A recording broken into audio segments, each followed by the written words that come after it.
ใสในตัวของเราท่านทั้งหลายต่อไปนี้จะได้โอกาสในการ5 โพธาสุมาคารวะณ บัดนี้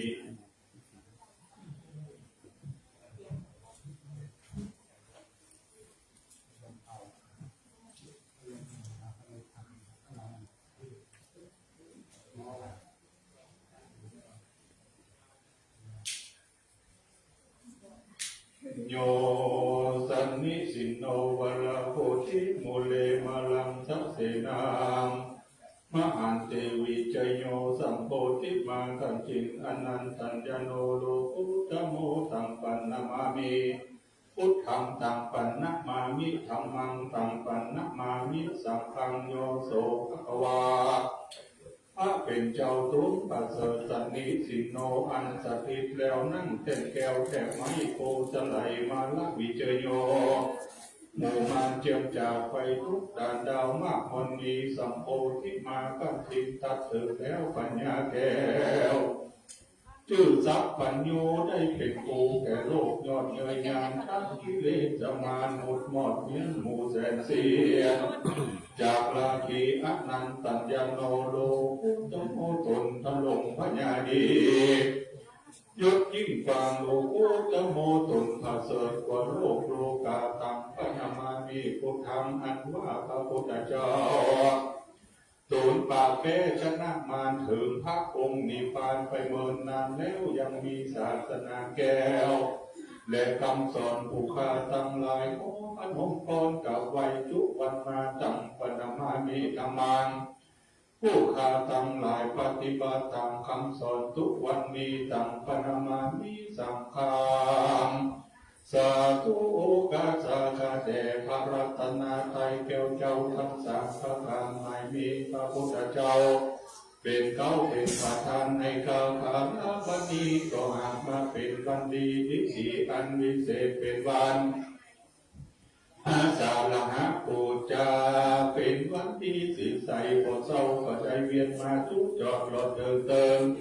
แก่มหาสมณะศรัทธาและมูลศรัทธาข้าเจ้าทั้งหลายตั้งภายใน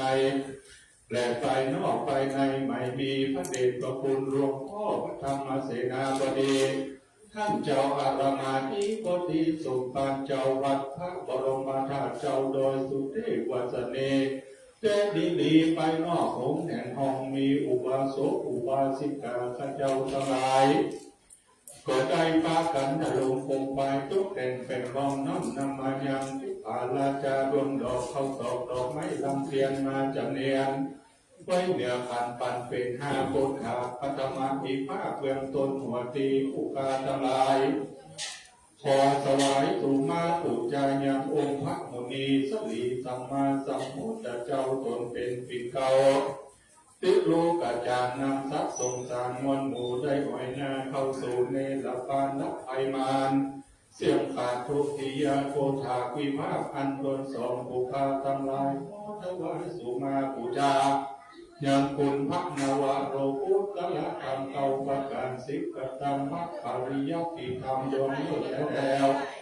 เป็นปฏิแก้วสองมกตังไปรอดเพียงแก้วยอดเนรปานตัติยาปานโกธาวิภาคอันจน3งามบ่อเศร้าผู้คาทั้งหลายขอถวายสุมาปุจจายังพระอริยสัมภเจ้าทั้งหลายมากมวลมีตั้งแต่พระปัญญาปุถธัญญาเป็นเก้าตลาดต่อเต้ามาถึงสมมุติสังฆเจ้าจุตนจุวนาองค์วาสนีใจนิลีจักตุทาโคธาวิภาคอันรวมสีงามไปที่ใส่บทเศร้าผู้คาทั้งหลายขอถวายสุมาปุจจายังคุณพระอุปชาอาจารย์เจ้าครูบาอาจารย์เจ้าจุตนจุวนาองค์ผู้ทะลงพิจาโพนอันพระเสริฐเมตตาเกิดสอนกรรมฐานวิปัสสนาญาณดวงวิเศษชำระกิเลสเครื่องเจ้ามองได้สอนอัครธรรมดวงใสความรู้นำตนเข้าสู่ห้องเกษมสีปัญจมวานโกธาภิภักอันตนาผู้ขาทั้งหลายขอถวายสุมาปุจจายังคุณพระปุกรรมฐานวิปัสสนาญาณติ๊กเตกอันเป็นเก้าเหตุไปรอดเวียนแก้วยอดเนรปานผู้ขาทั้งหลายได้สักการะสุจา ส สุมาก็ละวะหลงบุคาทั้งหลายได้ประมาทขาดข้างหลงลืมได้กระทำผิดด้วยกายกรรมวจีกรรมมโนกรรมล้ำกว่ากรรมทั้งสามมีอินทรีย์ทั้งหกอริยบททั้งสี่หลอดมาได้ทำที่ตามย่ำที่สงได้ออกปากเป็นกรรมประมาทแลกแต่จิตทุกบาทวิธีเป็นประมาณนับแต่ปัจจุบันนาชาตินี้คืนหลังตลาดต่อเต้าถึงอเนกชาติสัมสาระบ่มีมูลเรื่องหาบทจดเชื่อมาถึงปัจจุบันนาชาตินี้โดยเหตุอวิชชาญาณวิปัสยาทะหลังได้กระทำกรรมอันเป็นโทษอนาจักยถาภาเรแลกแต่บางหลังได้กระทำวิภาคะอนาลตยปฏิสันนันจะแม่นได้กระทำเสียก็ดีอัปฏิสันนันจะแม่นบ่ได้กระทำเสียก็ดีพระวันตาอากรรมบังไว้บ่ส่องแจงลูกมาดำอันจักเป็นโทษอนันยิ่งยักนายถาภาเรหมนคนหลงอยู่กลางป่ากลางดงยถามุลเอหมนคนหลงจิตถูกบาทยถาอภุตเลหมนคนบ่ฉลาดรู้ของธรรมปราศจากโทษมนดินหมดใส่บุคาทั้งหลายผัวเป็นโทษโตสามติแปดถึงได้พุทธแก่แต่งดาอุหาราชาดวงดอกเขาตอกดอกไม้สักการะสุมาคาลาวะขออังคาการาธนาพระปัญจแก้วเจ้าห้าประการจงมีธรรมะเมตตาปฏิกหารับเอาอย่างบรรลุสู่มาปูจาตานังตมวนปุ่มนี้แล้วคุณนาภายโพธโตปาปกรรมกับภายเป็นอโหสิกรรมจะได้เป็นนิวรณธรรมกรรมอันกายาอันกำลาบห้ามจะยังหนทางไปสู่ชั้นฟ้าในนิพพานแก่ผู้ขาทั้งหลายอันได้มาสู่มาคาละวะหลอนว่าประมาทธรรมได้นำทั้งหลายแม้ว่าเกิดมีแสงสิ่งคือมวยมิ่งกับหายพังหมดดังนั้นกิ่งออกจากใบบัวใบบอนปริสุทธโธคือผู้ขาทั้งหลายได้บริสุทธิ์หมดใสเป็นดังน้ำส้วยแก้วตั้งอยู่แล้วพ้นจากทุกข์มีสุขกันผู้คนได้อยู่จำสิ่งกิจการภาวนาสืบต่อพระศาสนาไปใจดังนักปราชญ์แก่ไทยได้กระทำมานั้นจุงจะมีดังบาปพระคาถาบาลีจักใจวางเวรเกณฑ์ถวายว่าอาจยโนปันเตอาจกมายถาภาเลยถามูลเหยถาพุทธเลเจมายังพุทธธรรมะสังฆกรรมฐานังกรรมฐานัทายกาจาริยสังฆาเตสุปัญจรัตเนสุอติเทวากตุปเนวาอภิวายทิวาระโหวากายเยนวาวาจานวามนสวาปมาทังวาอาคารวังวากาสิมหาทิสวายถากรรมังปฏิคโลมะเตสัมโนพันเตพุทธาติรัตนะปัญจกังอนุกัมปังอุปาทายะอัจจยังอาจารยโตปฏิฆานันโตสัพพังโตสังฆมันโตโนโยโสภะคะวะอะระหังสัมมาสัมพุทโธพระผู้มีพระภาคเจ้านั้นพระองค์ใดเป็นพระอรหันต์ดับเพลิงกิเลสเพลิงทุกข์สิ้นเชิงตรัสรู้ชอบได้โดยพระองค์เองสวากขาโตเยนะภะคะวะตาธัมโมพระธรรมเป็นธรรมอันพระผู้มีพระภาคเจ้าพระองค์ใดตรัสไว้ดีแล้วสุปฏิปันโนยัสสะภะคะวะโตสาวกสังโฆพระสงฆ์สาวกของพระผู้มีพระภาคเจ้าพระองค์ใดปฏิบัติดีแล้วตามมายังพระกวันตังสัทธัมมังสัสสังฆังอิเมหิสักการเรหิยะทาลังอโรปิเตหิภิปุชยามะข้าพระเจ้าทั้งหลายขอบูชาอย่างยิ่งซึ่งพระผู้มีพระภาคเจ้าพระองค์นั้นพร้อมทั้งพระธรรมและพระสงฆ์ โดยเครื่องสักการะทั้งหลายเหล่านี้อันยกขึ้นตามแล้วสมควรอย่างไรสาธุโนพันเตสุจิราปาลินิพุตโตภิข้าแต่พระองค์ผู้เจริญพระผู้มีพระภาคเจ้าแม้ปรินิพพานนั้นแล้วทรงสร้างคุณอันสำเร็จประโยชน์แก่ข้าพเจ้าทั้งหลายปัจฉิมาจนตานุกรรมปมานาสาทรงมีพระหฤทัยอนุเคราะห์แก่พวกข้าพเจ้าอันเป็นชนรุ่นหลังอิเมสกการเลทุกขตาปานาคาราบุเตปฏิคันหาตุขอพระผู้มีพระภาคเจ้าจงรับเครื่องสักการะอันเป็นบรรณาการของคนยากทั้งหลายเหล่านี้อัมหาตังทีคารตังหิตายะสุขายะเพื่อประโยชน์และความสุขของข้าพเจ้าทั้งหลายตลอดกาลนานเทอญอะระหังสัมมาสัมพุทโธภะคะวาพระผู้มีพระภาคเจ้าเป็นพระอรหันต์ดับเพลิงกิเลสเพลิงทุกข์สิ้นเชิงตรัสรู้ชอบได้โดยพระองค์เองพุทธังภคะวันตังอภิวาเทมิข้าพเจ้าอภิวาทพระผู้มีพระภาคเจ้าผู้รู้ผู้ตื่นผู้เบิกบานตรัสสวากขาโตภะคะวะตาธัมโมพระธรรมเป็นธรรมที่พระผู้มีพระภาคเจ้าตรัสไว้ดีแล้วธัมมังนัมสสามิข้าพเจ้านมัสการพระธรรมกราบสุปฏิปันโน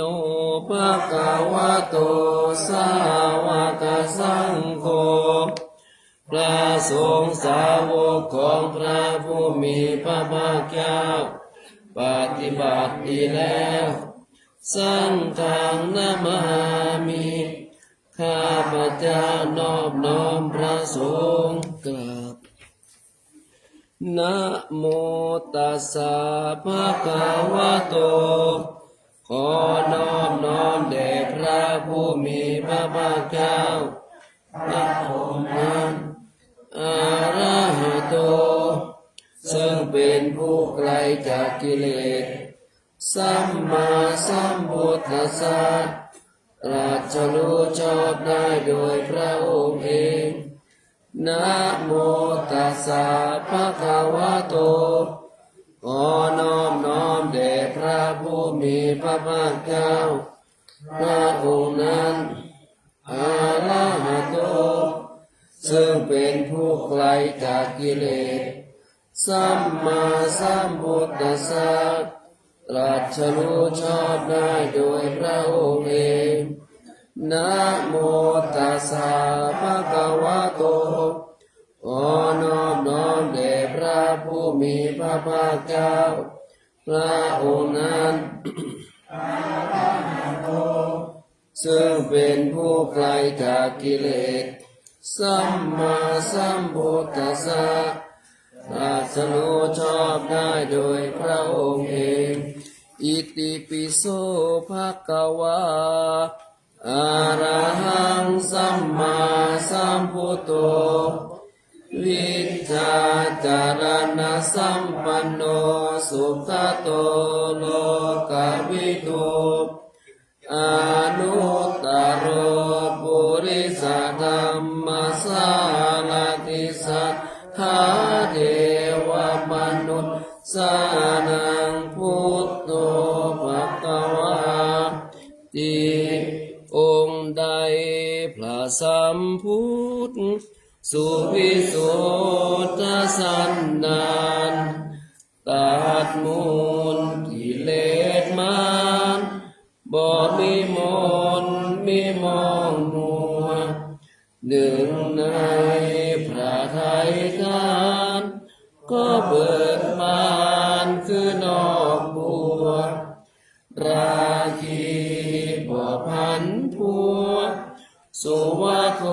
นดากรรมจรองค์ใดประกอบด้วยพระกรุณา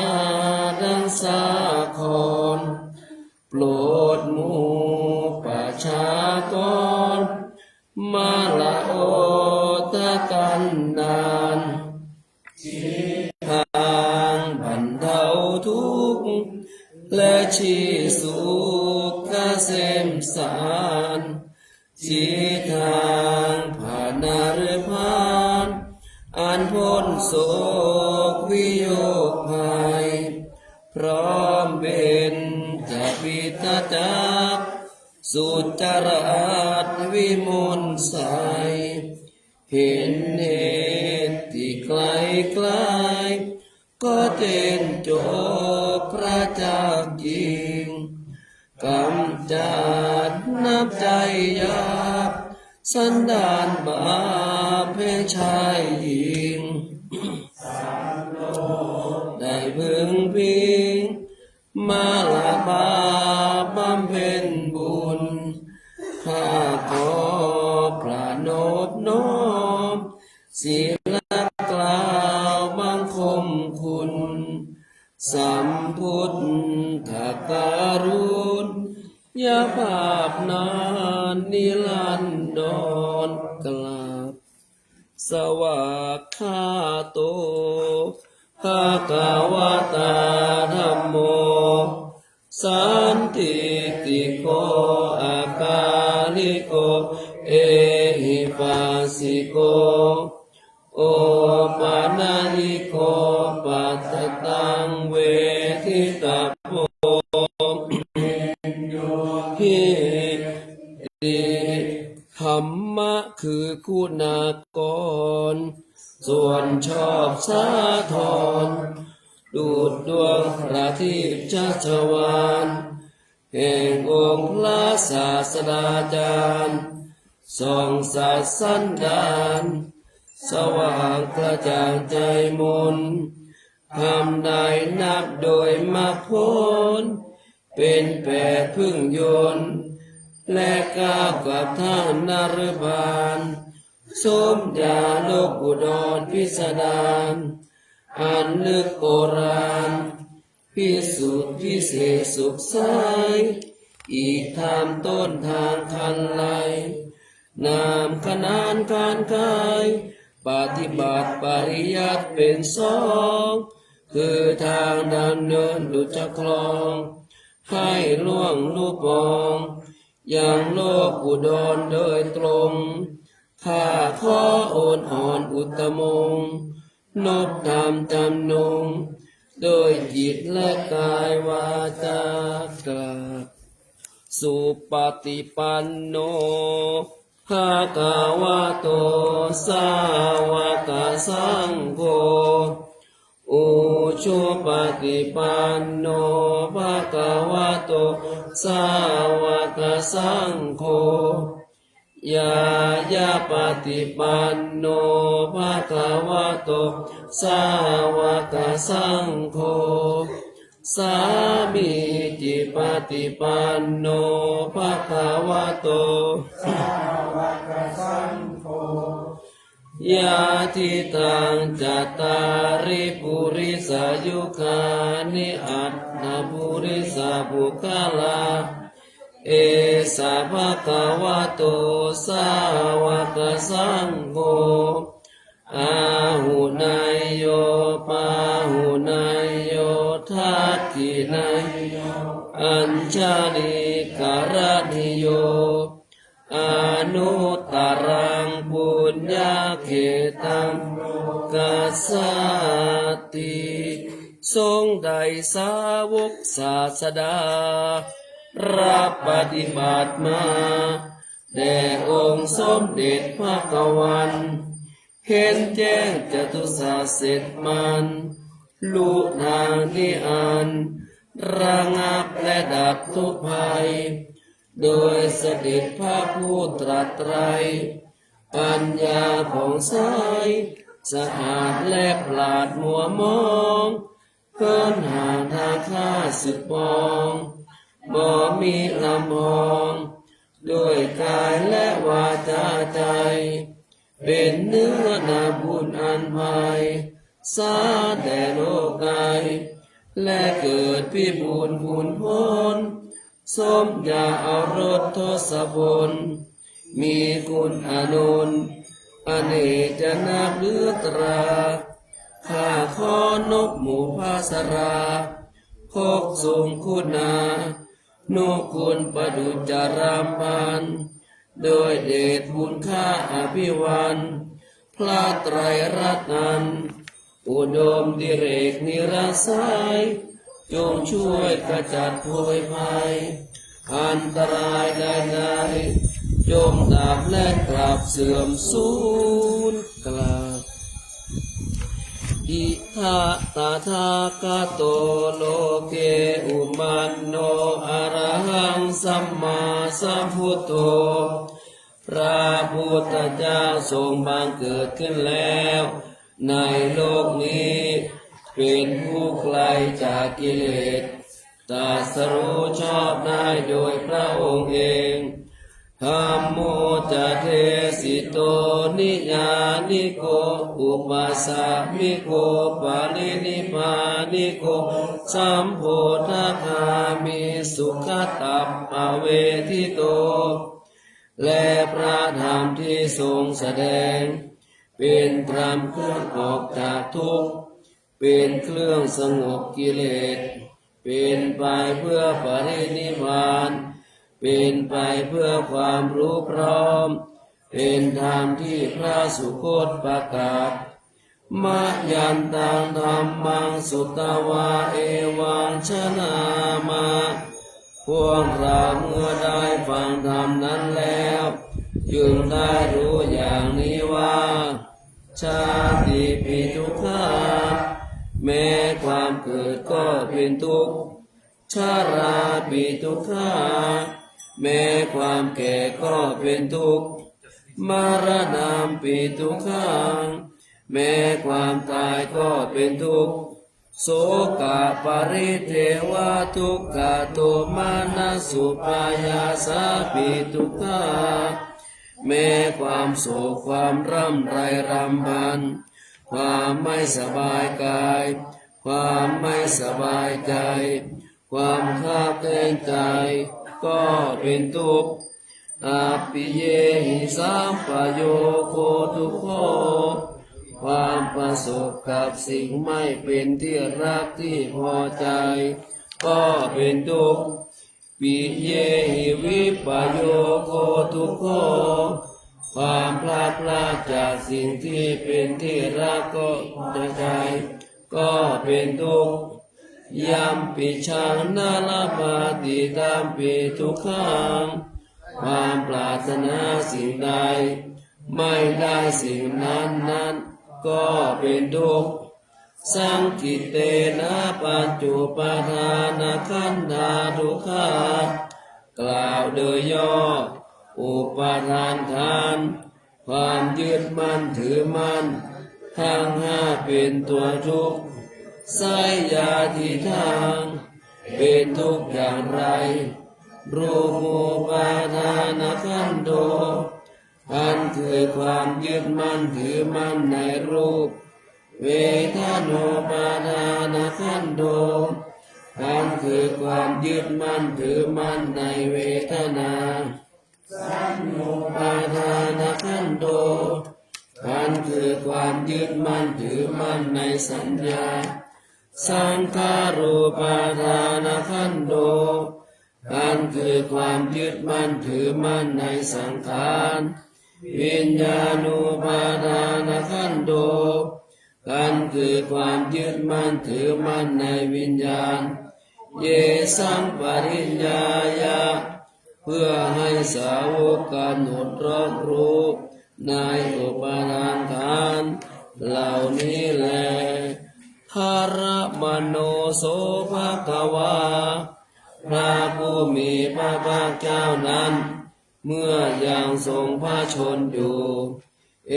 วังพหุลังสาวกเขวิเนติจึงยอมทรงแนะนำสาวกทั้งหลายเช่นนี้เป็นส่วนมากเอวังภาคาจาปานัสสะภะคะวะโตสาวกเกสุอนุสาสนีอันหนึ่งคำสั่งสอนของพระผู้มีพระภาคเจ้านั้นย่อมเป็นไปในพระสาวกทั้งหลายส่วนมากพาหุลาภวัตติคือการจำแนกอย่างนี้ว่ารูปังอนิจจังรูปไม่เที่ยงเวทนาอนิจจาเวทนาไม่เที่ยงสัญญาอนิจจาสัญญาไม่เที่ยงสังขาราอนิจจาสังขารไม่เที่ยงวิญญาณังอนิจจังวิญญาณไม่เที่ยงรูปังอนัตตารูปไม่ใช่ตัวตนสัญญาอนัตตาสัญญาไม่ใช่ตัวตนสังขาราอนิจจาสังขารไม่ใช่ตัวตนวิญญาณังอนัตตาวิญญาณไม่ใช่ตัวตนสัพเพสังขาราอนิจจาสังขารทั้งหลายไม่เที่ยงสัพเพธัมมาอนัตตาติธรรมทั้งหลายทั้งปวงไม่ใช่ตัวตนดังนี้เตมายังโอตินามหาพวกเราทั้งหลายเป็นผู้ถูกครอบงำแล้วชาติยาโดยความเกิดชรามรณะนะโดยความแก่และความตายโสเกหิปริเทเวหิโดยความโศกความร่ำไรรำพันทุกเขหิโทมานาเสหิอุปยาเสหิความไม่สบายกายความไม่สบายใจความข้าแค้นใจทั้งหลายทุกโคตินาเป็นผู้ถูกความทุกข์อย่างเอาแล้วทุกขาปะเรตาเป็นผู้มีความทุกข์เป็นเบื้องหน้าแล้วอาเปวะนามิมัสสะเกวัลลัสสะทุกขกันทัสสะอันตากิริยาปัญญาเยธามิทำจะไหนการทำที่สุดแห่งกองทุกข์ทั้งสิ้นนี้จะพึงปรากฏชัดแก่เราได้จิระปานิริพุทธังปิตังภควันตังสารนังอุทิสะอาลันตังสัมมาสัมพุทธังสัตตาเราทั้งหลายพูดถึงแล้วซึ่งพระผู้มีพระภาคเจ้าแม้ปรินิพพานนั้นแล้วพระองค์นั้นเป็นสารณะถึงพระธรรมด้วยถึงพระสงฆ์ด้วยพวกเรามีศรัทธาตัสสมิงภควติพระมัจจาริยังจารามาประพฤติอยู่ซึ่งพรหมจรรย์ในพระผู้มีพระภาคเจ้าพระองค์นั้น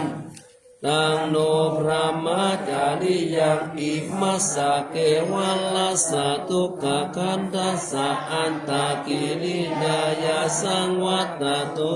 ติขอให้พรหมจรรย์ของเราทั้งหลายนั้น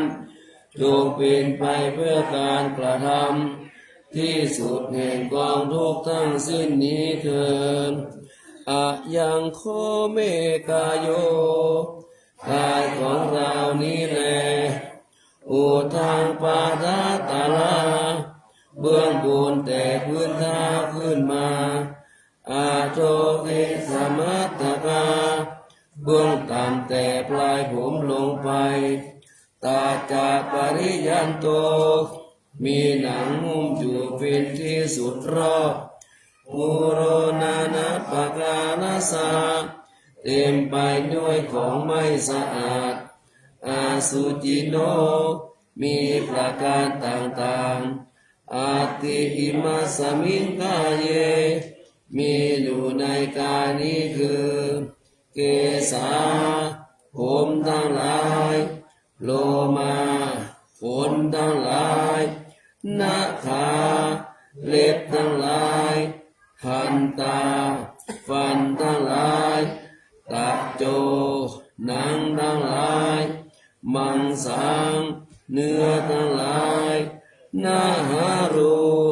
เอ็นทั้งหลายอาทิกระดูกทั้งหลายอาทิมิชังเยื่อในกระดูกวักกังมามหาทะยังหัวใจยะขนังตับกิโลมะกังพังผืดปีหากังไตปาภาสังปอดอันตังไส้ใหญ่อันตาพุนังสายรัดไส้อุทริยังอาหารใหม่กะหิสังอาหารเก่าวิตังน้ำดีเสมหังน้ำเสลดปุปโปน้ำเหลืองโลหิตังน้ำเลือดเสโทน้ำมันข้นอาสุน้ำตาวาสาน้ำมันเหลวเคโรน้ำลายนิกานิกาน้ำมูกลาสิกาน้ำไขข้อมุตตังน้ำมูดมัตตะเกมัตตะลุงกังเยื่อในสมองเอวะมะยังเมกาโยกายของเรานี้หนออุทังปาทัตตลาเบื้องบนแต่พื้นเท้าขึ้นมาอาโทเกสมัตตกาเบื้องต่ำแต่ปลายผมลงไปตาจาปริยันโตมีหนังหุ้มอยู่เป็นที่สุดรอบปุโรนานะปะการสาเต็มไปด้วยของไม่สะอาดอาสุจิโนมีประการต่างๆอย่างนี้แลบุรพาราสมิพระพุทธคุณังบุรพาราสมิพระธรรมเมตังบุรพาราสมิพระสังฆานังทุกขโรคพยังวิวันใจเยสัพพทุกข์สัพพโศกสัพพโรคสัพพภัยสัพพเคราะห์เสนียดจันไรวิวันใจเยสัพพทานังภะลาภังภวันตุเมรักกันตุสุรากันตุอาเทพระพุทธคุณังอาคาเนรัสสามิพระธรรมเมตังอาคาเนรัสสามิพระสังฆานังทุกขโรคพยังวิวันใจเยสัพพทุกข์สัพพโศกสัพพโรคสัพพภัยสัพพเคราะห์เสนียดจันไรวิวันใจเยสัพพะนานังสัพพะลาภังภวันตุเมรากันตุสุลากันตุทักษิลสมิพระพุทธคุณังทักษิลสมิพระธรรมเมตังทักษิลสมิพ ตัสสังกานังทุกขโรคาปยังวิวันชัยเยสัพพทุกข์สัพพโศกสัพพโรคสัพพเคราะห์เสนียดจันไรวิวันชัยเยสัพพะทานังสัพพะลาภังภวันตุเมรักขันตุสุราคันตุหรดีรัสมิพระพุทธคุณังหรดีรัสมิพระธรรมเมตังหรดีรัสมิพระสังฆานังทุกขโรคาปยังวิวันชัยเยสัพพทุกข์สัพพโรคสัพพภัยสัพพเคราะห์เสนียดจันไรวิวันชัยเยสัพพะทานังสัพพะลาภังภวันตุเมรักขันตุสุราคันตุปัจจิมรัสมิพระพุทธคุณังปัจจิมรัสมิพระธรรมเมตังปัจจิมรัสมิพระสังฆานังทุกขโรคาปยังวิวันชัยเยสัพพทุกข์สัพพโศกสัพพโรคสัพพภัยสัพพเคราะห์เสนียดจันไรวิวันชัยเยสัพพะทานังสัพพะลาภังภวันตุเมรักขันตุสุราคันตุพายัพรัสมิพระพุทธคุณังพายัพรัสมิพระธรรมเมตังพายัพรัสมิพระสังฆานังทุกขโรคาปยังวิวันชัยเยสัพพทุกข์สัพพโรคสัพพภัยสัพพเคราะห์เสนียดจันไรวิวันชัยเยสัพพะทานังสัพพะลาภังภวันตุเมรักขันตุสุราคันตุอุดรนัสมิพระพุทธคุณังอุดรนัสมิพระธรรมเมตังอุดรนัสมิพระสังฆานังทุกขโรคาปยังวิวันชัยเยสัพพทุกข์สัพพโศกสัพพโรคสัพพภัยสัพพเคราะห์เสนียดจันไรวิวันชัยเยสัพพะทานังสัพพะลาภังภวันตุเมรักขันตุสุราคันตุอิสาลสมิพระพุทธคุณังอิสาลสมิพระธรรมเมตังอิสาลสมิพระสังฆานังทุกขโรคาปยังวิวันชัยเยสัพพทุกข์สัพพโศกสัพพโรคสัพพภัยสัพพเคราะห์เสนียดจันไรวิวันชัยเยสัพพะทานังสัพพะลาภังภวันตุเมรักขันตุสุราคันตุปัตตวีรัสมิพระพุทธคุณังปัตตวีรัสมิพระธรรมเมตังปัตตวีรัสมิพระสังฆานังทุกขโรคาปยัง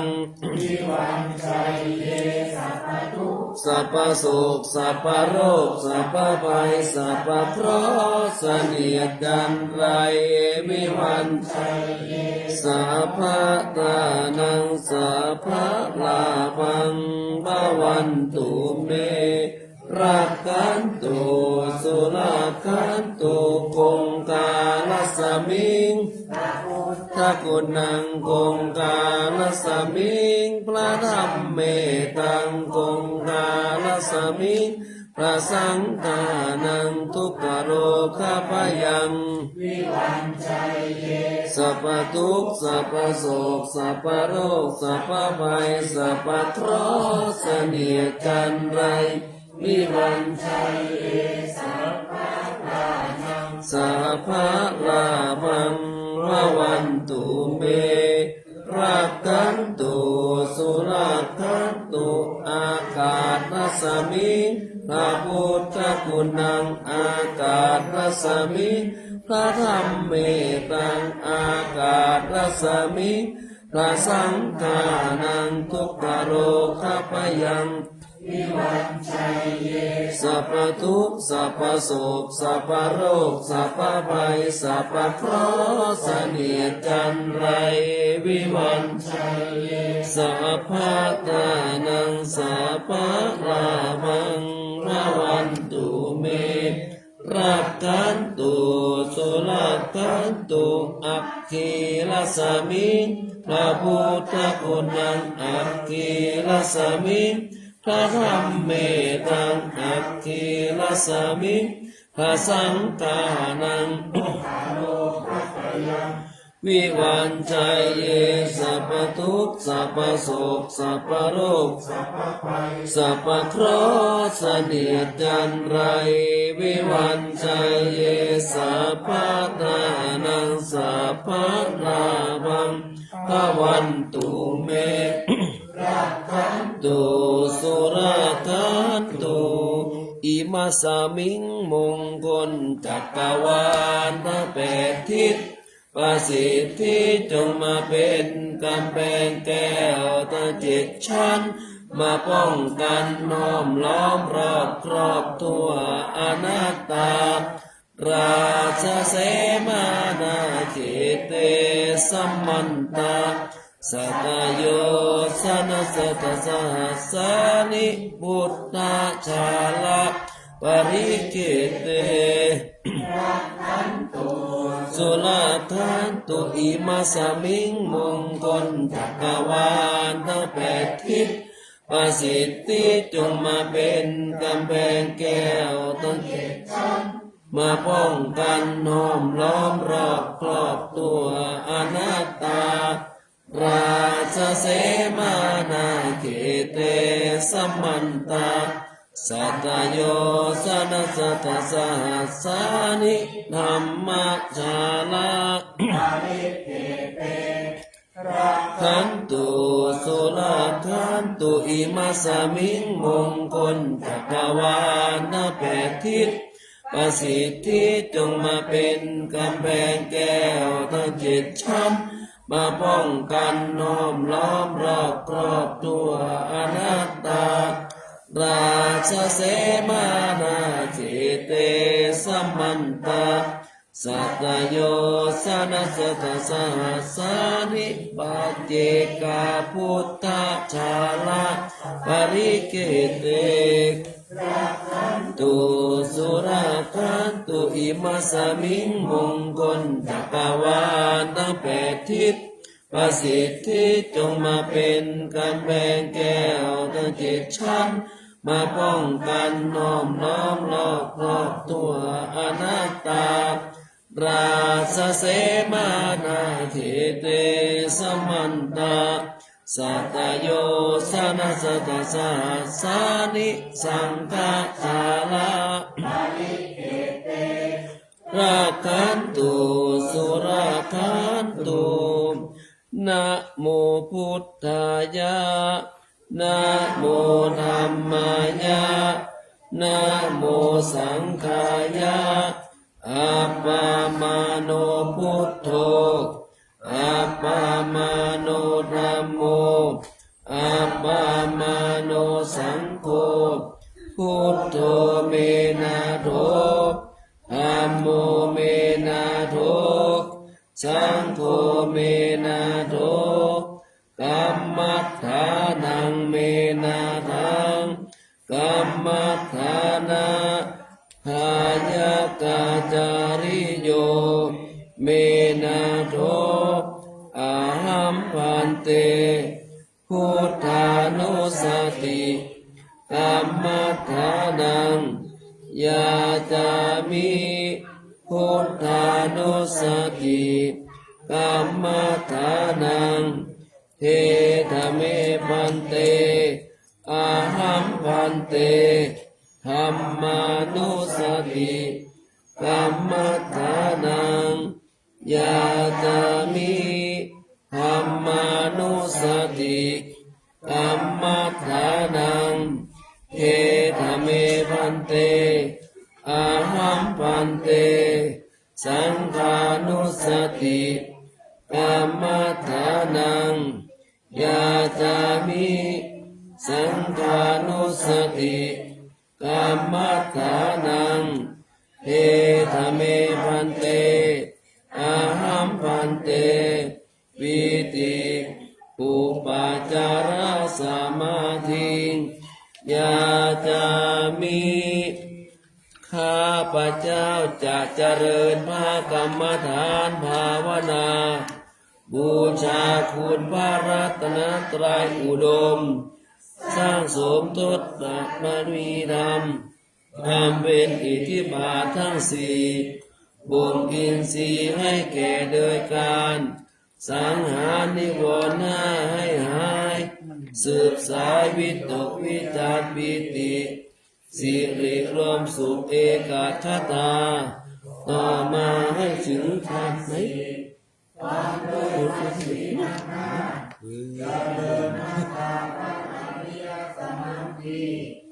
้างทุลีกิเลสให้สูญ ต่อไปนี้เราจะเข้ากรรมฐานนั่งกรรมฐานทุกๆคนนั้นนั่งกรรมฐานตามที่เคยปฏิบัติของเรานั้นจะกรรมฐานว่ากำหนดหายใจเข้าว่าพุทหายใจออกว่าโทก็ได้ดูในว่าหายใจเข้าว่าพุทหายใจออกว่าพุทออกเอาออกก็ได้คือแล้วแต่หรือท่านใดจะสะดวกไปเดินกรรมฐานแล้วได้ใช้เวลาประมาณ30นี้หรอ30นาที เริ่มณบัดนี้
คนนะครับไปออกจากกรรมฐานต่อไปเราจะมีส่วนแผ่เมตตา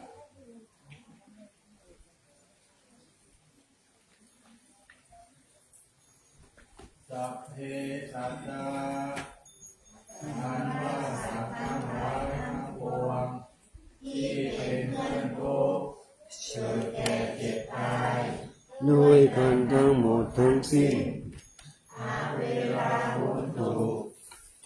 จงอย่าได้มีเวรต่อกันและกันเลยหากพยาประชาหุนตุขอจงอย่าได้เบียดเบียนซึ่งกันและกันเลยอานิคาหุนตุขอจงพากันอยู่เป็นสุขอย่ามีทุกข์เลยสุขีอัตตานังปาริหารันตุขอจงรักษาตนของตนให้เป็นสุขเถิดสัพเพสัตตาอันว่าสัตว์ทั้งหลายทั้งปวงที่เป็นเพื่อนทุกข์เกิดแก่เจ็บตายด้วยกันทั้งหมดทั้งสิ้นกัมมาทุกขาปะมูลจันตุขอจงได้มีความพ้นทุกข์เถิดชาราธรรมาหิเราไม่ล่วงพ้นความแก่ชราไปได้พยาธิธรรมาหิเราไม่ล่วงพ้นความเจ็บไข้ไปได้มรณาธรรมาหิเราไม่ล่วงพ้นความตายไปได้สัพเพสัตตาที่เป็นเพื่อนทุกข์เกิดแก่เจ็บตายด้วยกันทั้งหมดทั้งสิ้นกรรมสกามีการเป็นของตัวกรรมทายาทามีการเป็นมรดกกรรมโยนีมีการเป็นกำเนิดกรรมบันทุกมีการเป็นพวกพ้องกรรมปฏิสารนามีการเป็นที่พึ่งอาศัยยังกรรมังกริสามิได้ทำกรรมอันใดไว้การนายานังวาดีก็ตามปาปะกังวาชั่วก็ตามตัสสะทายาทาเขาทั้งหลายเหล่านั้นภาวิสามิจะได้รับผลกรรมนั้นแลอิตังตานากรรมังนิพพานาปัจจายโยโหนตุโนนิจจังอิตังศีลากรรมังนิพพานาปัจจายโยโหนตุโนนิจจังอิตังภาวนากัมมังนิพพานาปัจจายโยโหนตุโนนิจจังยังกินจิกุสาลังกัตตปังกัมมังสัพเพหิกาเตหิกาตังปุญญังโนโมทันตุสุนันตุพุนโตเยเตวะอาสามิงตาเนอาติกาตาติกายุกาสัตตาหุนตุสัพพสัตตาอิอัตตานังปาลิกาลันตุมาตาปิตาสุขิตาหุนตุทุกขปามุนจันตุสัพเพยาตากาสุขิตาหุนตุทุกขปามุนจันตุสัพเพยา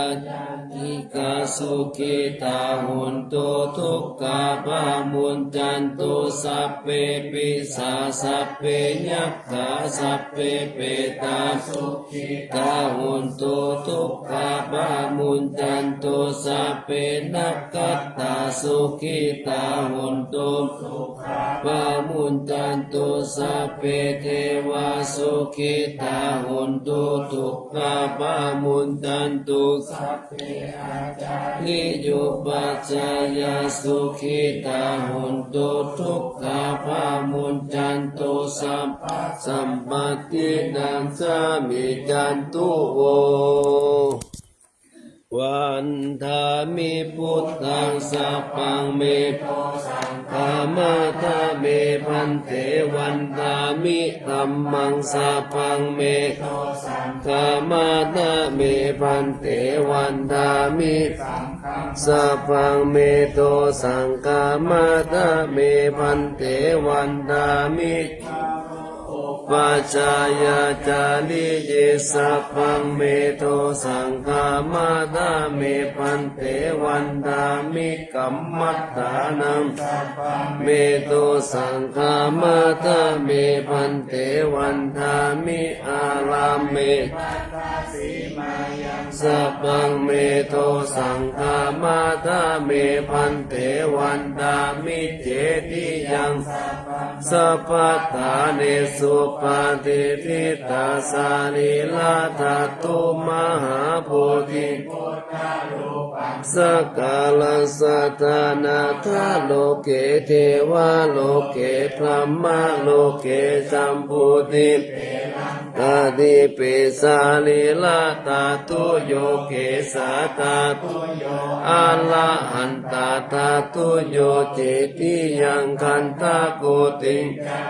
ลาสิติสาหาเสธรรมกันเตสัพเพสังปาทิยังอาหังวันทามิสัพพะโสกราบหนึ่งกราบสองกราบสามหน้าสังฆทานกราบหนึ่งกราบสองกราบสามนะโมตัสสะภะคะวะโตอะระหะโตสัมมาสัมพุทธัสสะนะโมตัสสะภะคะวะโตอะระหะโตสัมมาสัมพุทธัสสะนะโมตัสสะภะคะวะโตอะระหะโตสัมมาสัมพุทธัสสะสุวรรณเจติยังเอสาวาระมาคารุงคังวารัญญาคาทุงสุเทวานามกังนาราเอเวหิสัพพะปูชิตังอาหังวันทามิสัพพะทาปัญญาวาอาสามิงเยวะจันทิมาจิวะทารายังปิตากาตะเยสาสนานิยานิเกติโมฆะปะธรรมวารังอาปายานิวารานังอาระหังสัพพะโสปานังปาทามังอุปาชังคาหาเปตวาปัตตาจิวารังยังยังสาตังสังฆามะเชอุสสาสวะ กราบหนึ่งกราบสองกราบสามวันตาน้อยพระสงฆ์เจ้าวิโสทุกลูกเนื่องเป็นบุญเป็นอัคระเลยวันทามิพันเตสัพพังอาปาราทังคามาคาเมพันเตมยากาตังบุญยังสามินาอนุโมทิตาตังสามินากาตังบุญยังไมหังตาตาตังสาธุสาธุอนุโมทามิ สัพพะพุทธานุภาเวนะสัพพะธัมมานุภาเวนะสัพพะสังฆานุภาเวนะสัทธาโสธีภวันตุเตจัตตารโอธัมมาวัฏันติอายุวันโนสุขังภะลัง สาธุสาธุสินห้า นาจิมัมมัย